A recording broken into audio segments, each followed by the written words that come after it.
I call to order this meeting of the Growth Policy Coordinating Committee. I'm Mayor Glenn Jacobs. Seated to my left is Kim Ellis with the Knox County Clerk's Office. Seated to my right is Mike Moyers with the Knox County Law Department. Madam Clerk, please call the roll. Mayor Jacobs. Here. Mayor Kincannon. Here. Justin Bailey. Here. Darren Cardwell. Here. Betsy Henderson. Here. Brodus Hubbs. Here. Sarah Martin. Here. Kelly Schultz. Here. Brian Simmons. Here. David Smoke. Here. John Williams. I understand John Williams will join us on Zoom.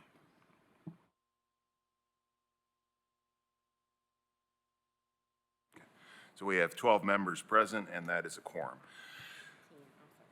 10, my apologies. 10 members present. I'd like to recognize the elected officials who are here in the audience. We have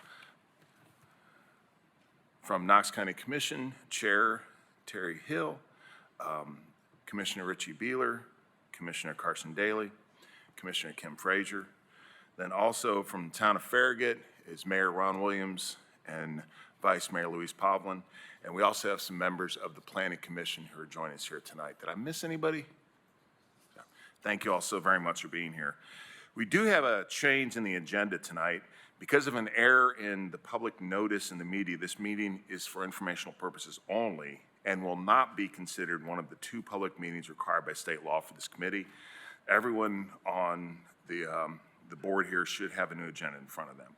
And at this time, I would like for Mr. Hobbs to please lead us in the Pledge of Allegiance.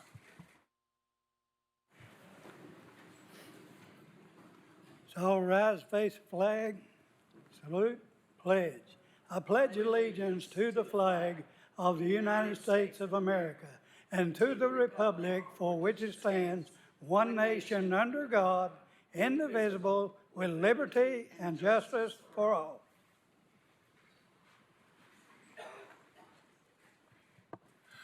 Thank you, sir.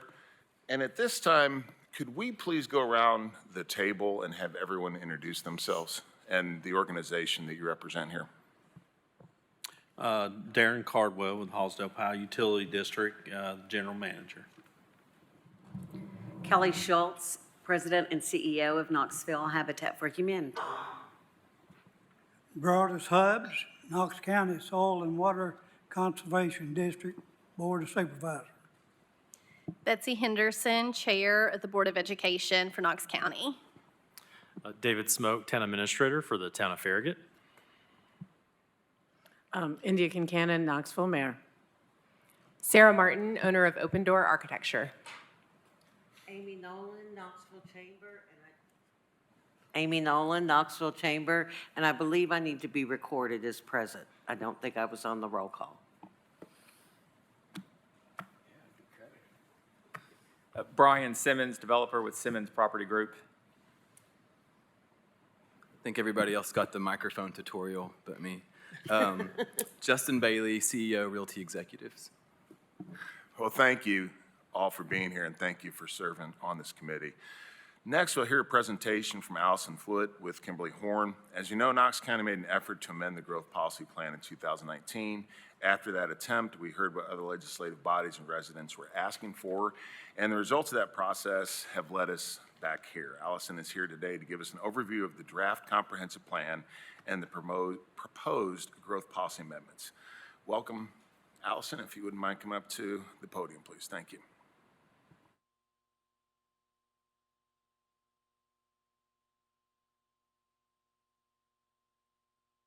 You have to press the button on the modem itself, yeah. It should light up like this. I didn't do it right either. It's okay.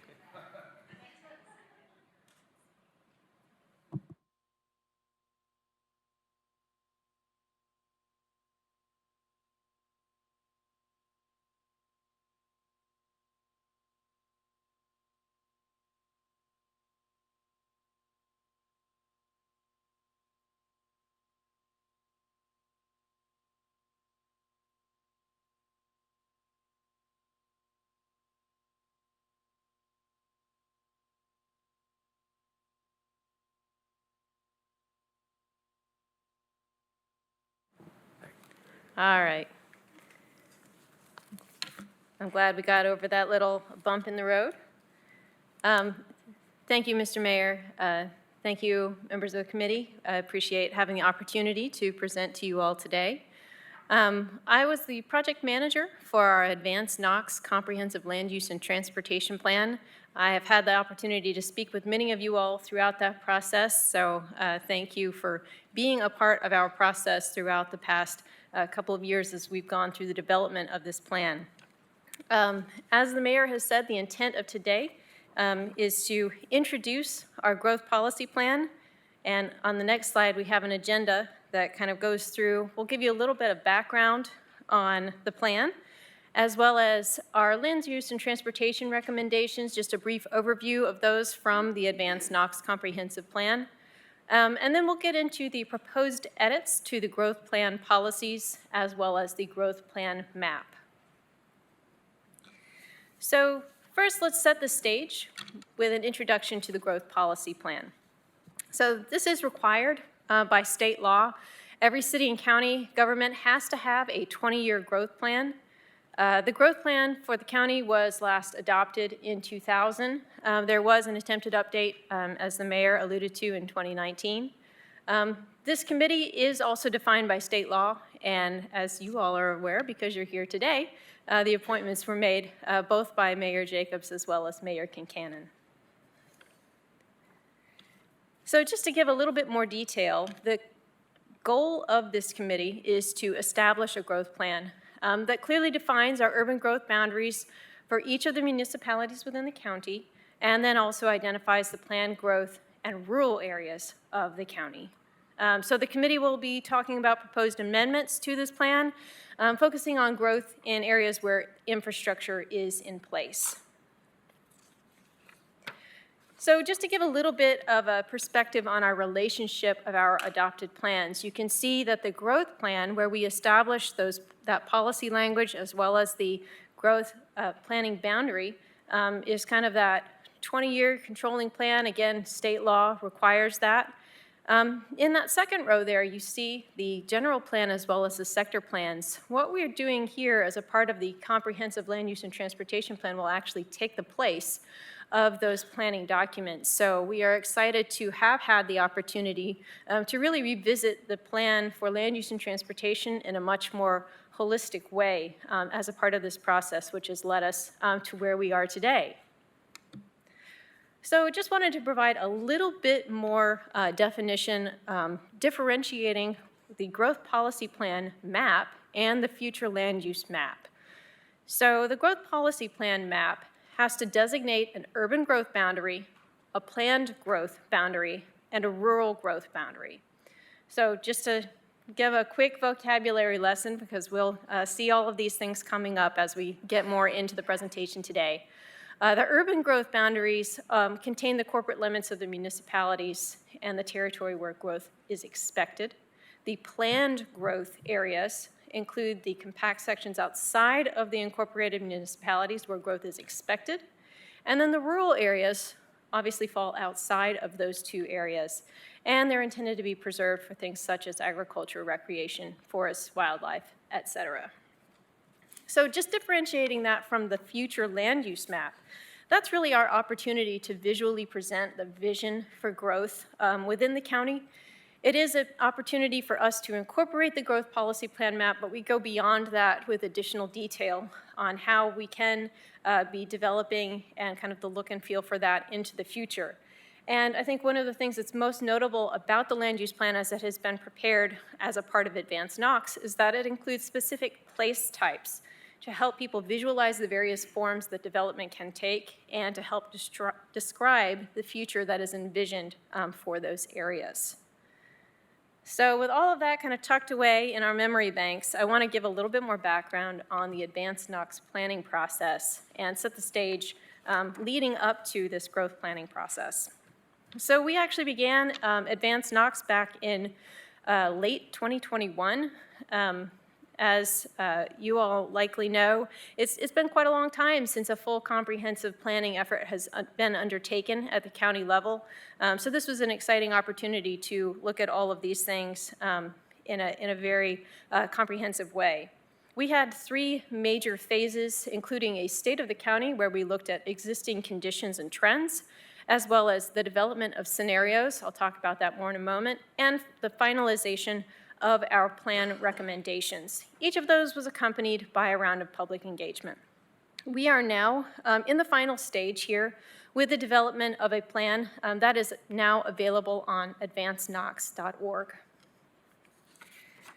So thinking a little bit more about what the comprehensive plan is, this is a place where we look at a blueprint for the county's future, thinking about those goals for how we want to grow and also action strategies. This is something that helps guide local decision-making, obviously for the county, but also as a communication tool. And this is perhaps the most important function of our comprehensive plan, to articulate what that vision is and also how our partners in the private sector can be supportive of and work within that vision. So the vision that was established as a part of Advanced Knox is a thriving county that honors its natural beauty and cultural heritage while supporting diverse people and businesses. And this vision statement was supported by a series of 8 goals. And you can see on the next slide, these goals really run the gamut of not just specifically being oriented to land use or transportation, but really thinking about the needs of the county, everything from community character to conservation, infrastructure investment, economic growth, workforce, housing options, transportation, and even recreation.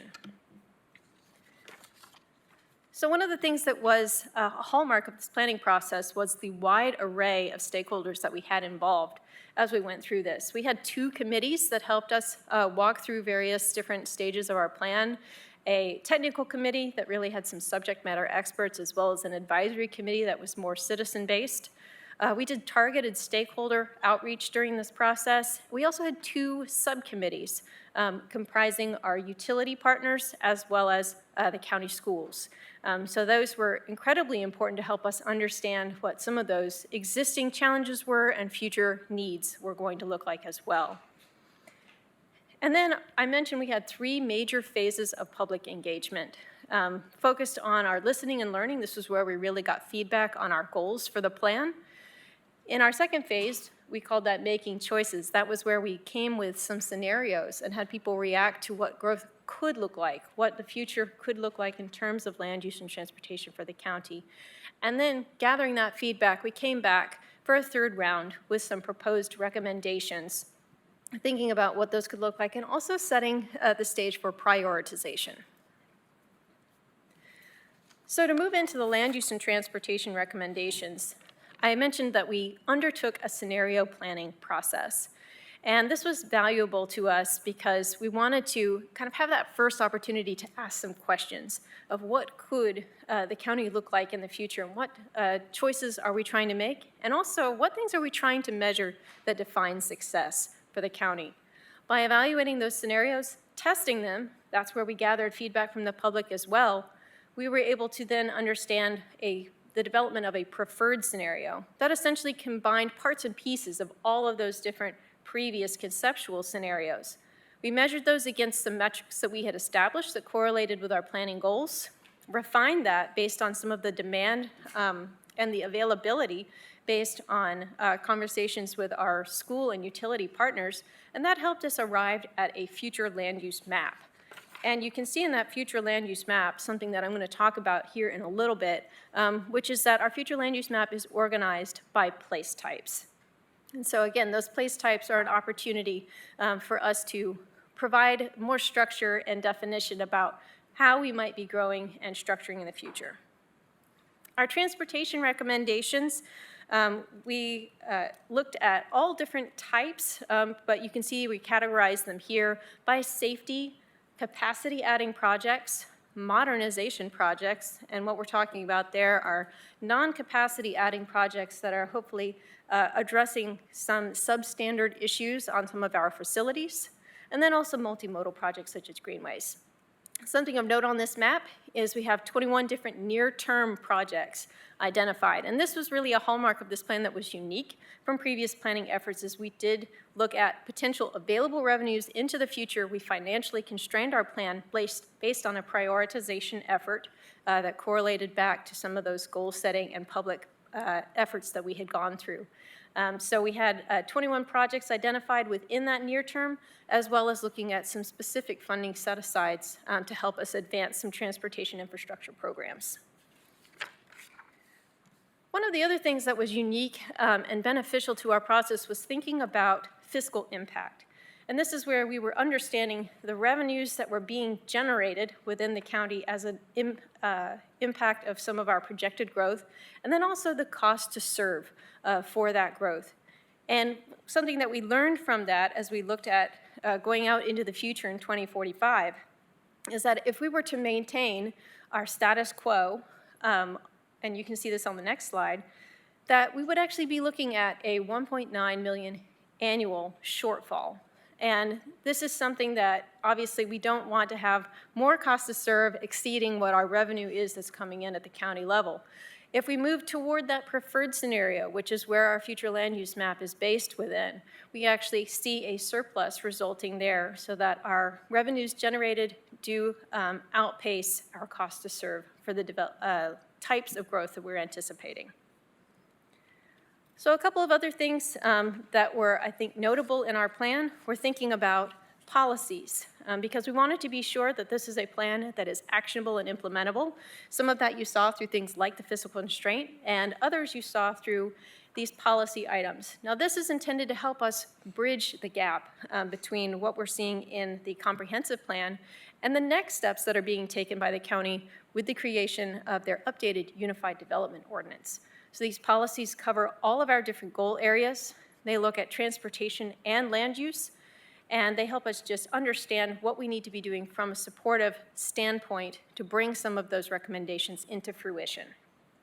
Those were taken one step further by looking at actions to support those specific policies.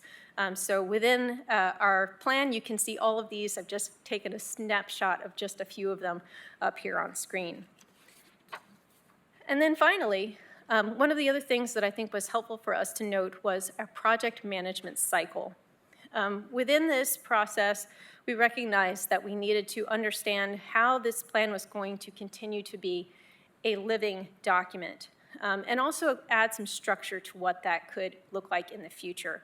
So you can see within this graphic here, which is included within our plan, both within an annual cycle, how we expect this plan to be revisited, and also within a 10-year cycle of kind of looking at the plan, evaluating the plan, and then ultimately coming in with a more significant update. So now I'm going to shift gears a little bit, and I'm going to talk to you about the proposed edits to both the growth plan policies as well as the growth plan map. And this is something that our leadership team on the county side and Knox City County Planning has taken a lead role in that development of kind of building off of what we did in the comprehensive plan. So just to get right into this, there are a few growth policy amendments in the language that we wanted to highlight, and I'll just go through those briefly with you all. The first that we'll cover is the rezoning of slopes shall be based on the adopted policies of each legislative body. So briefly for some background on this, the currently adopted growth policy plan was actually done prior to the Hillside Ridgetop Protection Plan language that is now available with all of our member jurisdictions. So this is really an attempt to kind of bring us up to speed with some of that language that's already out there.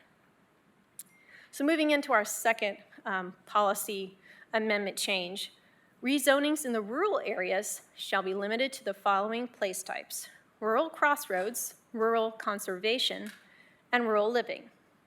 So from here, I want to just walk you quickly through some of our place types so that you can get oriented to what we're talking about here.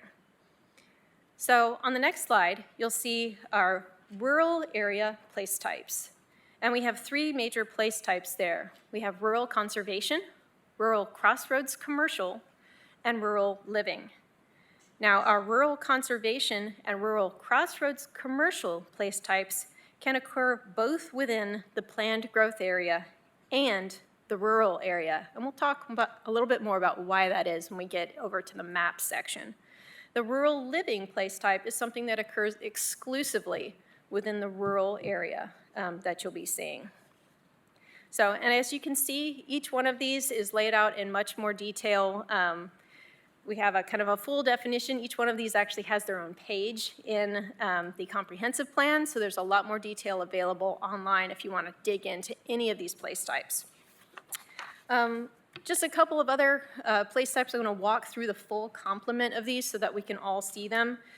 These are focused on walkable compact growth. Now, all of the ones that you see here, traditional neighborhood, corridor mixed use, and town center mixed use, these are place types that only occur within the planned growth area. So these cannot occur in the rural area. So just kind of setting the stage here for where we're going to go with the map in a moment.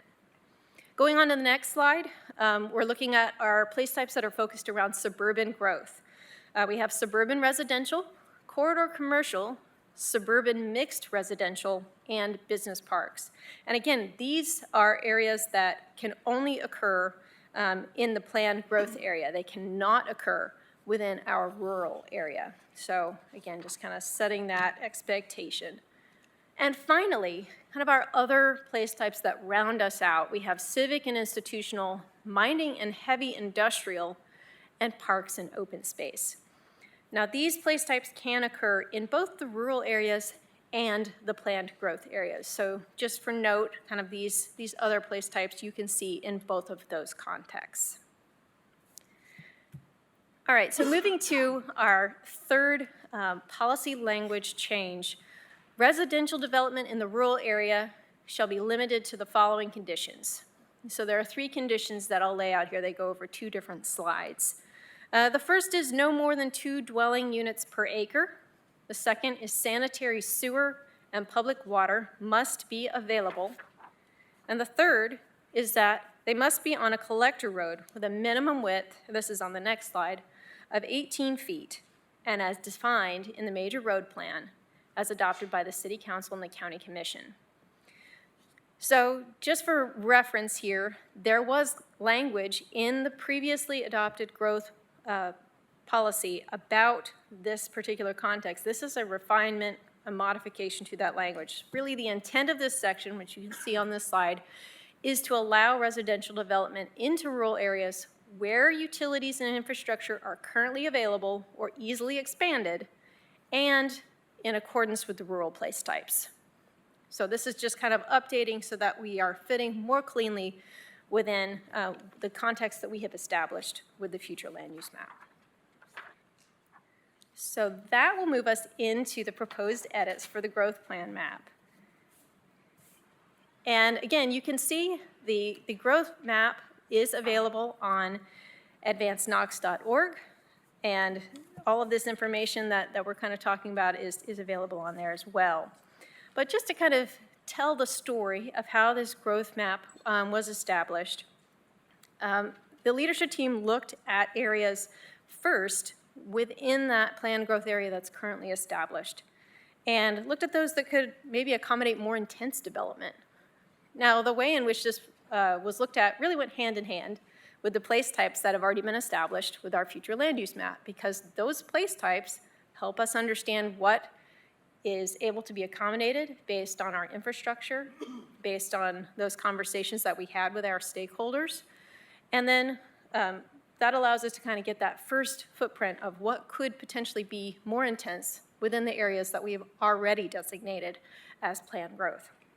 So then we need to take the next step to think about what areas could accommodate growth in the next 20 years based on their infrastructure availability. So that's where we started to think, and again, this aligns very closely with those place types that I've just outlined, because where we had suitable place types that occurred outside of our current planned growth area, we were able to think about expanding that planned growth area so that it ran around the boundary of those locations, of those place types. So something that I think is really important to note while we're on this map is that there was no contraction of the planned growth boundary. There is only addition to the planned growth boundary. So that's just something to consider, but this was done in a very thoughtful and deliberate way to coincide with what was seen through the generation of the future land use map. So on the next slide, you can see just some of the major areas, most significant areas where there was an expansion to the planned growth area are kind of highlighted here. You can see places such as Hardin Valley, down Chapman Highway, Ritta, Strawberry Plains, for example, are just a few of those areas where we saw some of the more notable expansions of the planned growth area. Just a couple more statistics, details related to the growth map on the next slide. What we're talking about here is an addition of approximately 17.5 square miles, which is an increase of about 12.8% from what was included in the 2000 version of the planned growth boundary. As I said, those closely align with the existing or proposed infrastructure and market trends. And that alignment is really key to maintaining that fiscal impact balance that we studied and analyzed as a part of the comprehensive plan. Just a couple more maps, because I know we're all loving the maps. The first one that I want to kind of help us distinguish between is, this is a map that essentially shows us the planned growth area and grays out all the area that is not within our planned growth area boundary.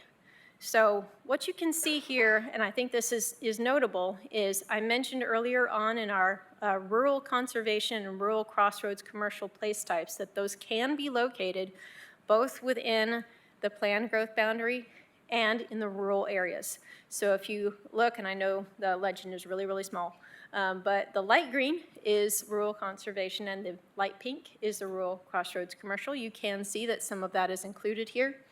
In areas where we did not anticipate growth coming to that area or necessarily want to advocate for growth in that area due to infrastructure availability or suitability, those were areas that were most likely to have that rural conservation or rural crossroads designation.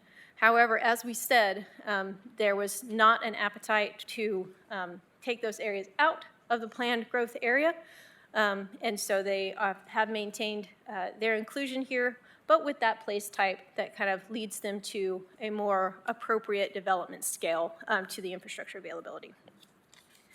Kind of looking at the inverse of this, you can see the rural areas that are outside of our planned growth area. So just to kind of set the point and counterpoint of those two maps.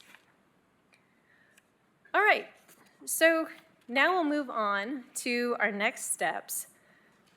So this is our first meeting for the Growth Policy Committee. The mayor has outlined the path forward in terms of continuing to meet and discuss this process. I will note that the website is a great resource for everyone to take a look at all of the supporting materials that are relevant to this discussion for the growth policy plan. It's advancedknox.org/GPP. So that's where you can go specifically to get the information about the growth policy plan. You can just go to advancedknox.org if you're looking to get information about the comp plan or about the process that fed into what we did for the comp plan. I'll also note that on the growth policy plan site, there is an ability for members of the public to offer comments and also view comments that have been left. So with that, I'd like to thank you all for the opportunity to present this evening. And just real quick, Allison, I know you didn't have time to update your PowerPoint, but the first meeting now is not tonight, October 24th. We're going to have to add a meeting to that, so just want to reiterate that. Are there any questions for Allison from the committee?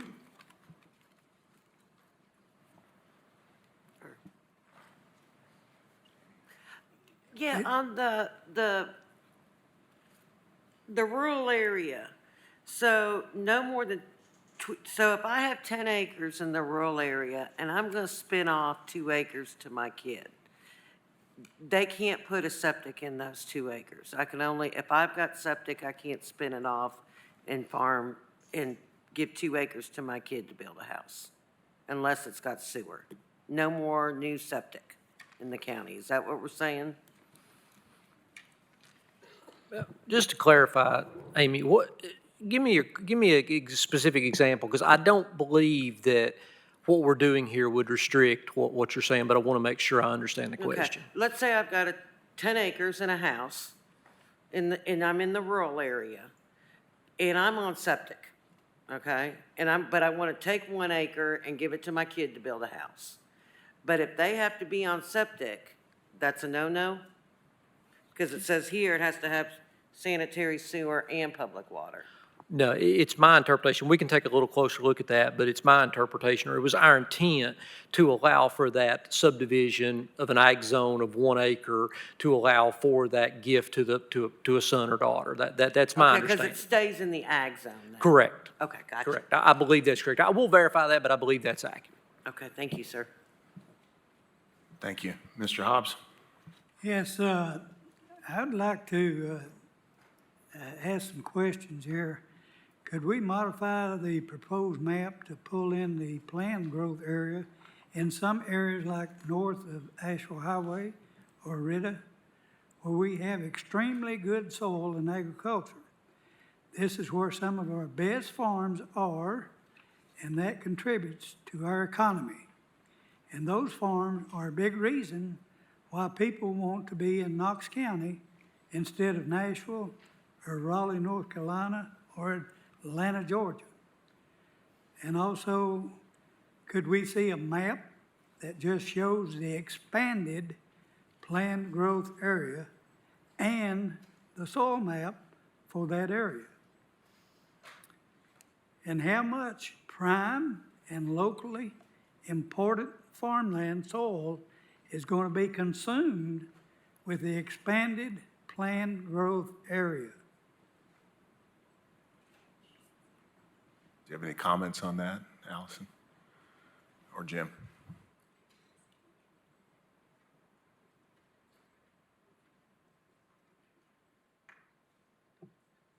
Sorry, Mr. Hubbs, I have bad hearing. Yes, we can get that for you, sir. All that information you just asked for, we can provide you that information at the next meeting, or this body at the next meeting. Also, all of these maps that we have are very, very small, and it's hard to determine where these boundaries are. I was wondering if this committee could not have larger maps where they could see actually where it is defined in the planned growth area.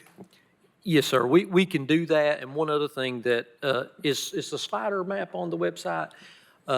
We have a tool that just got released today that'll help in that too, Mr. Hubbs.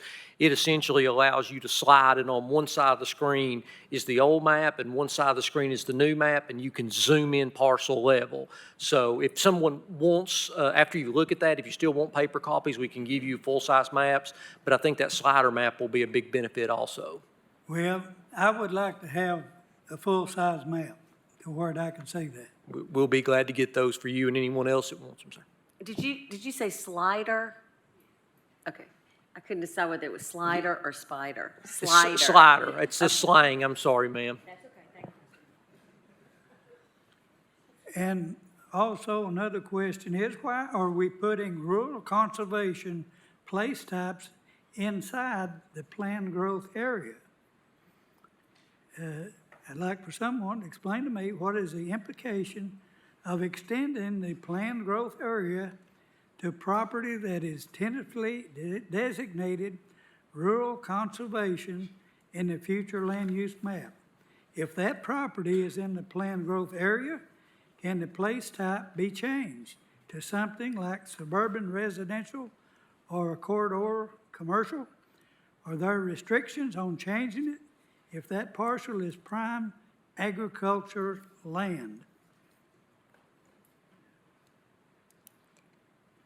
I know we have, and another question is, I would like to know, why are some of the largest and oldest farms in the planned growth area, the Strong Stock Farm, which is approximately 900 acres, Green Acres Farm, Murphy Springs Farm are all large farms in the planned growth area, with the soil conservation plans and active agriculture operations.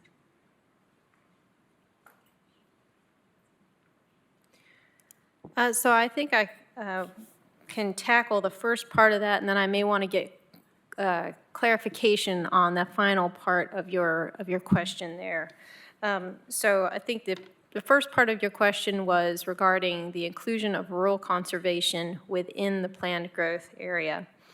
And I think that the thing to note here is that there were areas that were already included within the planned growth area that we did not want to contract to the planned growth area. And so in those areas where we felt like a infrastructure suitability was not going to lead us to have a more intense place type, that's where we identified rural conservation or rural crossroads commercial as appropriate for those locations. And so, again, this is still providing an opportunity for growth, but kind of growth within that vision for what that place type envelops. And if I could get a little bit more clarity on the large-scale farms portion of your question, just to make sure we understood that properly. Well, I was asking, why are some of the largest and oldest farms in the planned growth area, which includes the Strong Stock Farm, which is about 900 acres that I know of, and Green Acres Farm and Murphy's Spring Farms are all large farms that are in the planned growth area. And one thing, I'll say, Mr. Hubbs, we were very data-driven in this process. We didn't necessarily look at parcel to parcel. We looked at really where, utilities, roadway, and really school infrastructure supported that. So I think, at least in my thoughts, the data drove us to assign those place types in those areas due to those facts. Can I ask, where are these three farms? They're all in East Knox County. East Knox County.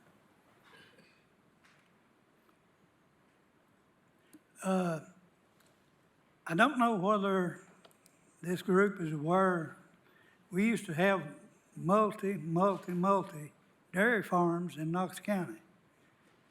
Do you know how many we've got left? One. We're losing all of our farmlands, all of them. We need to protect our soil and our conservation in Knox County and not just rely upon a growth policy, because we are losing. We're losing. We used to be number 4 in the state of Tennessee as to number of head of cattle. We're now 6th. We're dropping every day. And we're dropping in sales of farms every day. We used to be 4th in the state, and now we're 6th in it. So we're dropping and losing our farmland, and which is something I would not like to see happen, because I am a farmer myself. I've been farming since 1965, and we need to conserve our resources. The good Lord made us stewards of this land, and I think that we need to take a good, strong look at what our Lord has put upon us to be good stewards of this land.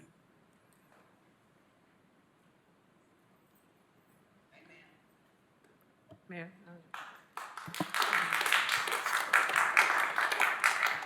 Thank you, Mr. Hubbs. Is there anyone else have any questions?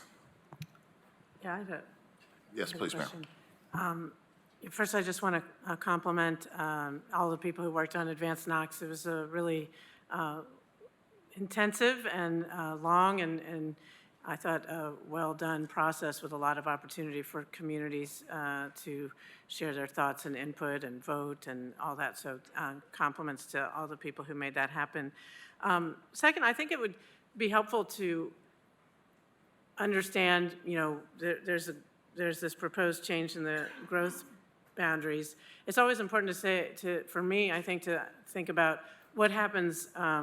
It's not a choice of the status quo or this change, because things are changing anyway. So I wonder if you could sort of explain to the members of this committee, policy committee,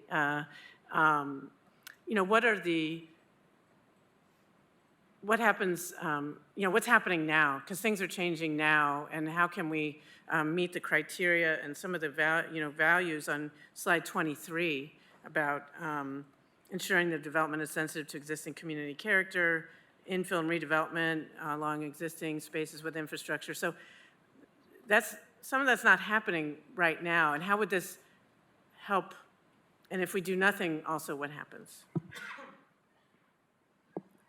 I'll take a first approach at answering that, Ms. Mayor.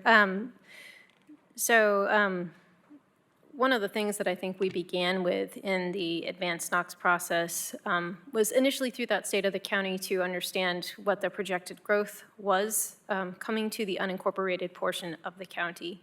And I think that your point is well taken in that the expectation is that regardless of whether a change is made with the future land use map and the transportation improvements that are recommended here, that growth is going to continue to be a pressure for the county. And we are expecting, I forget what the number was it 80,000?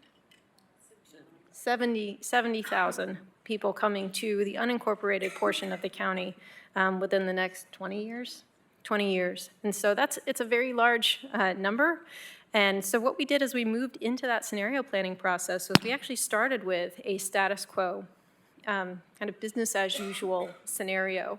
And the intent of that scenario was to look at the land use plan as it currently stood and kind of play that out and see what things would look like. And you saw one of the outcomes of that in the slide that I showed about fiscal impact, which helped us understand if we were to grow at the rate or in the method, I suppose, that we are currently growing, that is financially unsustainable for the county. And there are other challenges, I think, that we saw emerge as well coming out of that in terms of just the way in which that growth was occurring in locations through the county.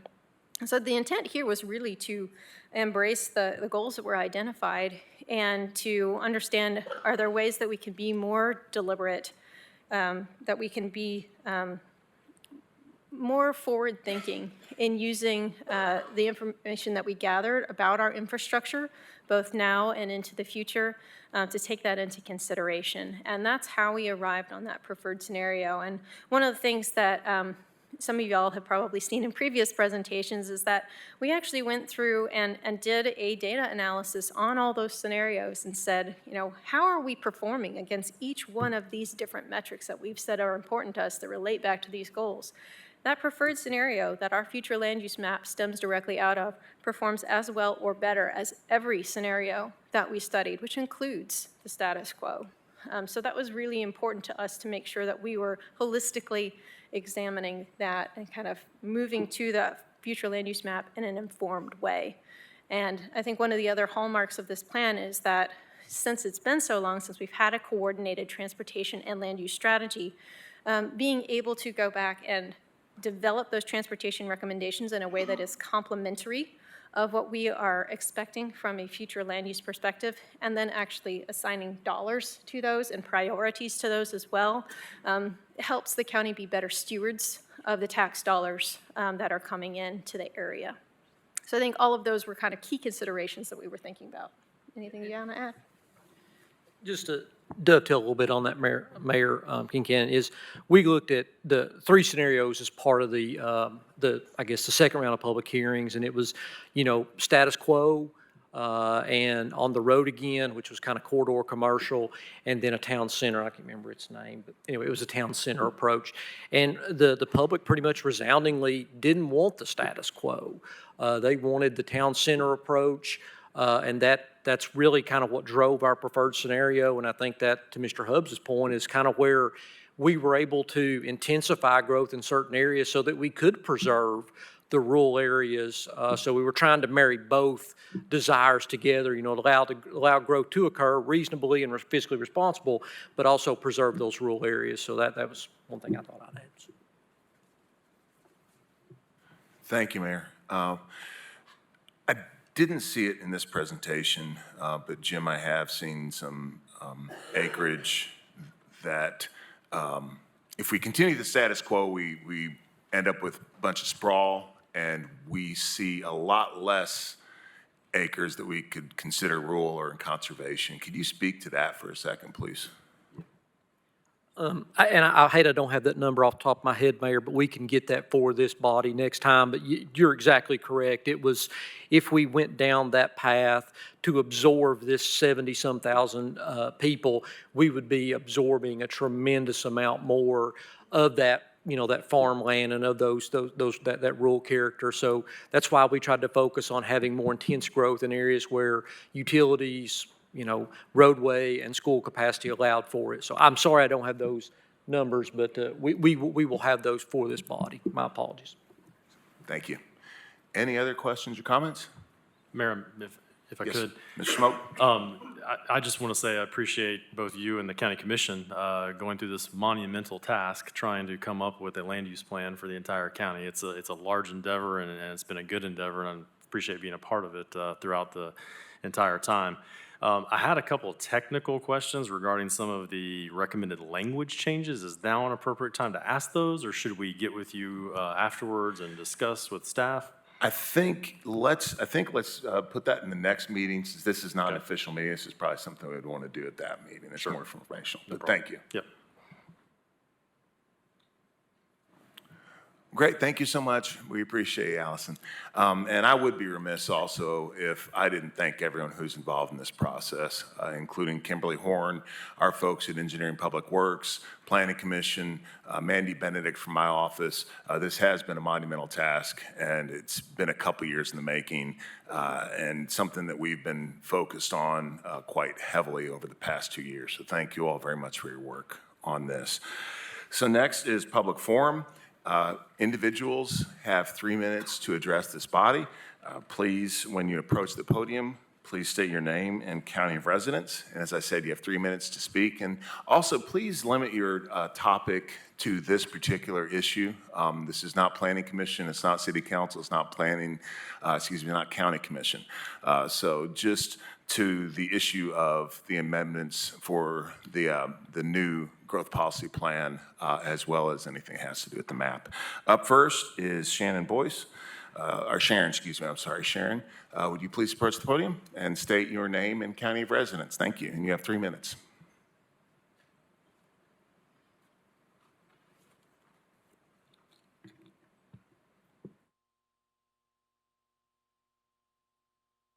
Ma'am, you have to, yeah, sorry, Jim is now taking the role of technical assistance. Thank you, Jim. All right. Sharon Boyce, 9520 Westland Drive, Knoxville, Tennessee. The first thing I'm going to talk about is how important this is to the public. This growth policy plan is the top layer of several layers that fit together. The growth, the general regional plan, and zoning, and in Knox County, the sector plans, which are not mandated by state law, but still are what Knox County has used to look at 6 sections of Knox County to get a really good look and plan for each section. So first of all, when the future map was shown to you, what have you had, meetings for 2 years? You know that no one could tell from those maps what parcels were included or even what streets were included in the new rural, in the old rural. There were no maps that showed how the new rural shrunk, how the new planned growth got bigger. So you know that they've had insufficient knowledge. All these people that went to these meetings and just said, tell us about whatever you want. And if you read the comments, and I've read them all, they're a real mixture of just whatever people want. They're not focused particularly on this. Because one, if you went to those meetings, you couldn't tell anything from them. That map you couldn't tell me today. It has 22 roads that I counted on it for all of Knox County. So it needs not a slide map. It needs a map that shows by sections, whatever it takes, exactly what land is being added and what land is being subtracted to what zones. It was kind of like it's hidden in plain view. Here's the map, but you can't tell anything about it. These people have insufficient information to make any decision. So I'm glad there's more time allowed because people need more time. And the county needs more time to give us more information. So in these meetings, what wasn't talked about was the growth policy plan, like the document. Here's the document with the markings, crossed out the old language, added the new language. So what's missing? What's missing is the sector plan. The sector plan, to me, is probably one of the most important parts of the Knox County plan. It's where the density is. It's where the 1 to 5 in the traditional neighborhoods is. So what happens to the sector plan in your growth, the growth policy document, the new one, it crosses out sector plan. In the rural areas, it crosses it out in the planned growth areas. Ma'am, So what happens? I'm going to have to ask you to wrap it up, please. Your All 3 right. minutes are up. Thank you.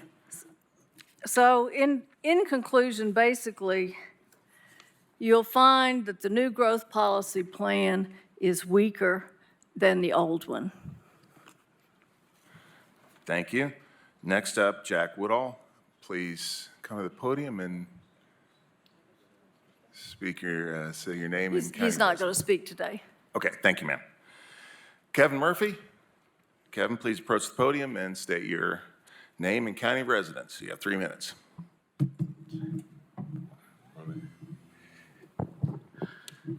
Thank you, Mr. Mayor. Kevin Murphy, Knox County. First, I'd like to thank Mayor Jacobs and the county staff for the whole advanced Knox process. The staff and consultants have analyzed a lot of data and had a really impressive public participation component. So I was excited about that. Clear themes were that there's a need for housing, and there's also this equal desire for preserving farms and open space, and so we've got competing priorities. I personally was hoping that the growth plan would actually look at the planned growth area and in some areas retract that boundary to for some of our better farmland and natural resources, and then cautiously expand it in some other areas to give us like a good compact development pattern. But what we've done is we have retained, we said, well, we think everything we did 20 years ago is fine, and we're going to expand that. So you've got over 11,000 new acres and something. One data point that I'm not, I know that the process was very data-driven, which I was excited about. That takes a lot of opinion out of it. But I'm not sure that one of the data points we looked at was the soil maps. I've taken a really good look at the proposed growth plan, where the planned growth area is, where we've expanded and where we've kept it. And some of that farmland soil is some of the very best in the county. There's an area north of Asheville Highway towards Holston River in the Ruggles Ferry Golf Club area that is some of the very best soil. If you talk to the farmers, they'll tell you that's where the corn grows the best, that's our best farmland. But all that's in the planned growth area. It was 20 years ago, and it's remaining there. One thing from a process perspective that's really important to understand is in the planned growth area, we can consider almost any place type except for rural living. It could be suburban residential, corridor commercial, or business park. I think they've done a very good job on the future land use map of suggesting what these place types should be, but those place types aren't guaranteed. They can be changed during the adoption process, and then they can be amended in the future. So if you're rural conservation today, If somebody gets, if somebody wants to, they can apply to get that changed. And if they can, it really comes down to if they can get a majority on county commission, that place type can change. So if it's in the planned growth area, it is up for, you can play basketball with that one later on. So, and that's really important. Finally, I wanted to point out that up in the Gibbs and Washington Pike area, there's there's almost 6,000 or more than 6,000 acres of proposed expansion. The main access corridors are Washington Pike and Tazewell Pike, potentially Roberts Road to get to Rutledge Pike, and Emory Road. I looked, in Tazewell Pike and Washington Pike don't have any projects listed in the Advanced Knox Prioritized Project list on the TPO TIP or the Mobility Plan 2045. So there's a lot of capacity infrastructure that would be needed to accommodate that. I thank you all for your time. Thank you, Mr. Murphy. Larry Silverstein, please approach the podium and state your name and county of residence. You have 3 minutes, sir.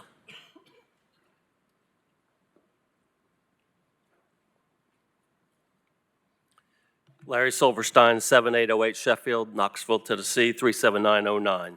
I'm speaking as chairperson of Community Forum, an organization whose members reside in Knox County and the city of Knoxville. Our members have spent many hours in the past week analyzing the proposed amendment to the Growth Policy Plan, as well as the draft Comprehensive Land Use and Transportation Plan. We have concluded that the proposed amendment to the Growth Policy Plan must be put on hold. The amendment must be considered in conjunction with the draft Comprehensive Plan, which has not yet been reviewed, vetted, or debated by many citizens or elected officials. Its adoption would require a massive rewrite of the Knox County zoning ordinance over a projected 2-year period. The Unified Development Ordinance does not exist yet. One must look at all of this material together as a macro issue, not a micro issue that just affects a small portion of Knox County. What is the rationale here? This entire project is simply and clearly a brazen attempt to produce a total elimination of our current and long-standing planning and zoning structure for the entire unincorporated Knox County. It eliminates sector plans entirely. It removes the essential concept of permitted density, except in the rural area. Those two items are the only guardrails that exist to keep developers from doing whatever they want, wherever they want, and whenever they want. This change denies property owners the currently afforded protection against harmful adverse impact on properties and neighborhoods. It requires total trust that developers will do the right thing. Advanced Knox has always had a hidden agenda. It is to exclusively benefit the developers who don't want government regulation or public interference. We attended all the public meetings and made our comments.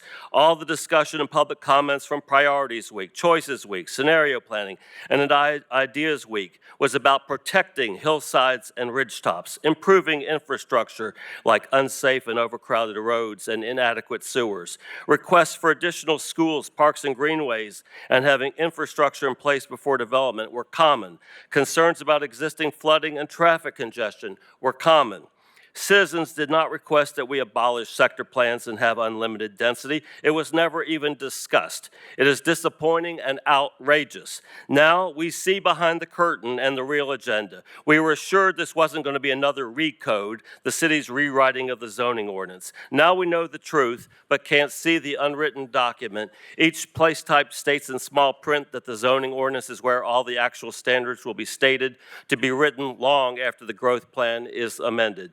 Give the tax-paying property owners adequate time to understand what is proposed and see what the citizens of Knox County really want when it comes to development, planning, and regulations. This amendment must wait until the other documents are written and can be analyzed together in the daylight, not in the shadows in the back rooms of Knox County government. Thank you for your consideration.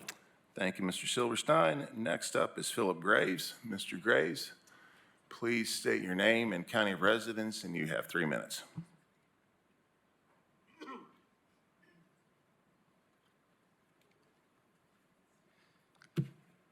Philip Graves, Knox County.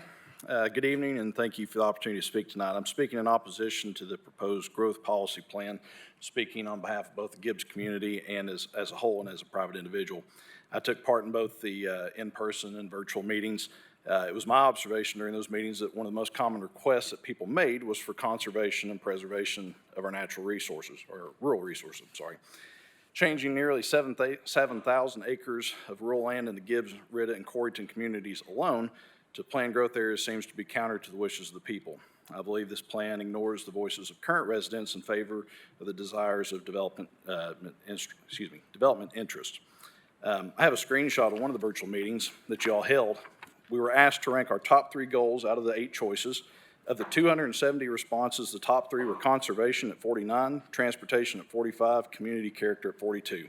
Housing was 5th, economic growth and workforce came in last at 19 and 15 respectively. As some others have mentioned, there's some conflict here because it appears that this plan does not address the concerns and wishes expressed by people who live here now. It is favoring those who will be moving here in the next few years.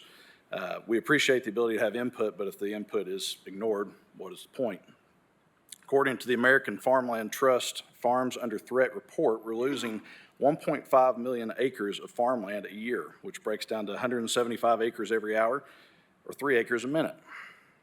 The proposed plan will only add to this problem of urban sprawl and depletion of resources. Now, I'll freely admit that a lot of the old farmland in our area has become idle. Other than some hay production, the land that I live on, land that's been in my family for over 100 years, is no longer being used for its original agricultural purpose. However, that doesn't mean that that land should become another stand of houses on 5th acre lots. And what I've seen from the map, though I can't tell for sure because the detail's not there, is I'm now in the planned growth area. Once that land is developed, it'll never go back to agricultural use. It is gone forever. We're developing away our future with little to no thought or care as to long-term impacts. If we think about the last trip to the grocery store, we notice that the costs are up. It's not just because of inflation, it's because we keep having to get these resources from further and further out, and we have to transport those in. And there's cost associated with that, there's pollution, there's other things that are associated with those additional costs. The people of Knox County have unfortunately become accustomed to seeing farms become subdivisions. When I walk out of my house now, the quiet rural tones have now been replaced with traffic and bulldozers. We've gotten used to it, we've accepted it because we've had little say in what happens and no way to stop it. The North Knox County community has no representation, 0 representation on Knox County planning. We've asked to have a say in what happens in our community at a level where something can actually be done. And so far, that has not happened. You're one of the last lines of defense. If this amendment passes, we continue on a trajectory of urban sprawl that I'm afraid will only end at the county line. I mentioned the statistic of losing 3 acres of farmland per minute. In the time that it's taken to read this speech, we've lost 9 more acres. Last, I'll just leave it with this. Will you please provide the raw data, the input provided by the public? We'd like to see what they had to say in its pure form and not just condensed down to a graph. Thank you very much. Thank you, Mr. Graves. Next, Adam Thompson. Mr. Thompson, please state your name, county of residence, and you have 3 minutes.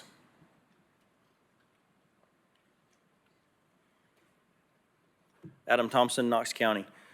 I know a few of you, the others I don't. Nice to meet you. I'm a 6th generation farmer in northeast Knox County over in Coreyton. I have my great-grandfather's voter registration card from the late 1800s. We have done this for a long time. I'm on the Cattlemen's Board. I was this year's NRCS Farmer of the Year. I'm not a stranger to farming and agriculture, and like Mr. Hubbs said, it's a struggle, and we've done this for a long time. It's interesting that we have this discussion in the fall as the leaves are changing and folks are wanting to get out, cool, crisp air. They're not going to Dollywood anymore. They're taking a drive. They're going out to the country, and they're seeing the sights. They're going to the corn mazes. They're going to the pumpkin patches. They're experiencing the farmers markets. Since COVID hit, we have seen an uptick in the food that the public and our neighbors are wanting directly from the farm. They have lost trust in the system. They've lost trust in the grocery stores. They want to know what's in their food. So they're coming to us. They're Knox County residents. And I hope that those residents outside of the agricultural community are paying attention to what's going on. This planned growth, what I saw on the maps and what I've read and seen, puts thousands of acres we're on about 300. If it weren't for the fact that we don't have sewer, we would have been in the planned growth area. That's the only thing that kept us out of it. But if I don't say something for those that are in it, I'm next. And it means way too much for the generations that came before us to put the next generation into a situation where they look at it and go, man, this is work. It is back-breaking, long day work to put the seed in, to breed the cattle, to hope for rain, day in, day out, hoping that next year we can do it again and maybe break even. For the next generation to be in a situation of, do I want to do this or do I want to just sell it? And if you sell it, every other neighbor of ours that loves driving by our property and seeing the sites that makes District 8 and the rural areas in this county so desirable. You bring in 70,000 people and put them in this area, it's gone. And it will not be back. Bottom line, it won't be back. They're not tearing down buildings and tearing up pavement to put in farmland. And when folks drive by and they see a field with cattle in it, they go, oh, that's nice. That's pretty. I like that. What I see is I need those pastures to produce grass, to produce the cattle for next season. I need the hay. Last winter was brutal. The weather did not cooperate. This spring, our hay crop was off by 50%, and we have to buy hay for the first time I can remember. Mr. Thompson, I'm sorry, I'm going to have to ask you to wrap it up, sir. Okay, I'll wrap it up.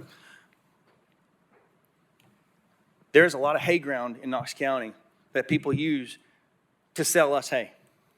We need this farmland. It's not just a piece of beautiful property to drive by. I get it. I enjoy it too. But if we go down this path, it will not be there anymore. In the next 4 to 8 years, it will be gone. Thank you. Thank you, Mr. Thompson. And finally, Herb Anders. Please state your name and county of residence. You have 3 minutes, sir.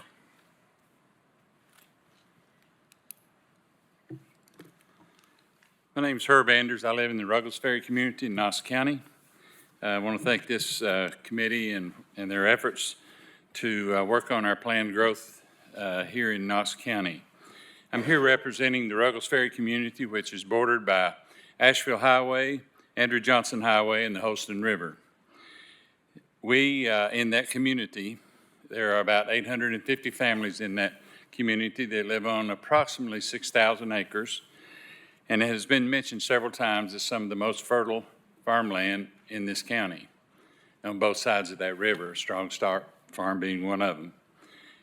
And the importance that this community places on the rural character is something that doesn't need to go unnoticed.